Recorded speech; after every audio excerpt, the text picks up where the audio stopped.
Oke, selamat pagi semuanya. Hari ini saya akan mempresentasikan topik mengenai jenis dan penerapan teknologi kecerdasan buatan dalam transformasi digital UMKM di Indonesia. Perkenalkan, nama saya Jeffrey Aris Pratama. Saya merupakan mahasiswa program studi Sistem Informasi di Universitas Internasional Batam. Pertama-tama, mari kita bahas latar belakang transformasi digital di Indonesia. Transformasi digital telah membawa perubahan signifikan akibat kemajuan teknologi dan globalisasi. Digitalisasi memungkinkan kita untuk meningkatkan produktivitas dan menciptakan inovasi baru yang sangat relevan di era persaingan global saat ini.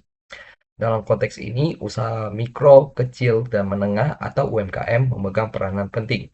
UMKM berkontribusi besar terhadap produk domestik bruto dan penciptaan lapangan kerja di Indonesia.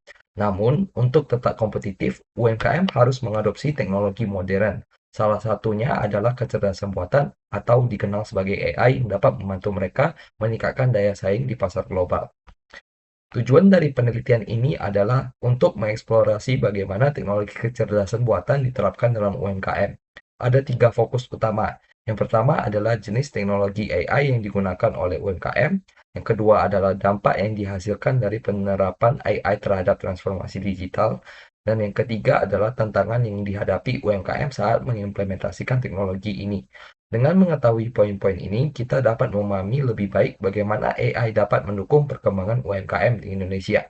Oke, selanjutnya kita masuk ke metode penelitian. Penelitian ini menggunakan pendekatan kualitatif yang dilakukan melalui studi literatur. Artinya pada tahapan ini saya mengumpulkan data dari jurnal ilmiah dan artikel akademik yang relevan. Penelitian ini dilakukan melalui 4 tahapan. Yang pertama adalah identifikasi tujuan, yaitu menentukan fokus penelitian pada penerapan AI di UMKM, pengumpulan sumber dengan mencari referensi terpercaya dari berbagai platform akademik seperti Google Scholar, yang kemudian dilanjutkan dengan analisis dan sintesis informasi, di mana data yang terkumpul dikelompokkan berdasarkan tema utama seperti jenis teknologi dan tantangan yang dihadapi. Kemudian dilanjut dengan evaluasi hasil untuk memahami bagaimana teknologi AI dapat diterapkan dengan optimal. Nah, pendekatan ini membantu saya memperoleh wawasan yang mendalam dan berbasis data.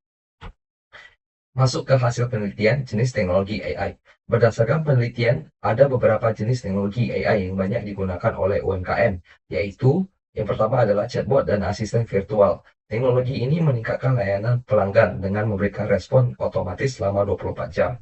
Yang kedua adalah prediksi data. AI membantu UMKM menganalisis perilaku konsumen dan tren pasar, sehingga mereka dapat merencanakan strategi bisnis yang lebih efektif. Kemudian dilanjut dengan sistem rekomendasi produk. Dengan teknologi ini, UMKM terutama di bidang e-commerce dapat memberikan rekomendasi produk yang relevan kepada pelanggan, meningkatkan pengalaman berbelanja mereka. Kemudian yang terakhir adalah desain kreatif produk, yang dimana beberapa UMKM menggunakan AI untuk menciptakan desain produk yang menarik, meningkatkan efisiensi dan kualitas konten.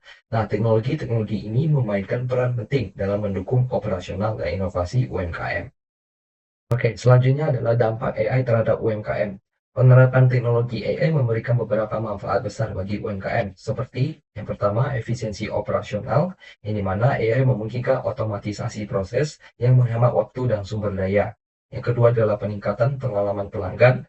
Dengan chatbot dan sistem rekomendasi, pelanggan mendapatkan layanan yang lebih cepat dan memuaskan. Dan yang ketiga adalah keunggulan kompetitif. AI membantu UMKM merespon tren pasar dengan lebih cepat dan membuat keputusan berbasis data, sehingga meningkatkan daya saing mereka di pasar global.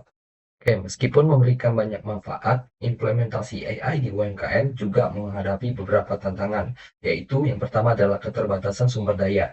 Banyak UMKM yang kesulitan berinvestasi pada teknologi ini karena keterbatasan dana dan kurangnya SDM yang terlatih. Yang kedua adalah kurangnya pemahaman. Masih banyak pelaku UMKM yang belum memahami potensi dan cara kerja AI, sehingga sulit untuk mengimplementasikannya.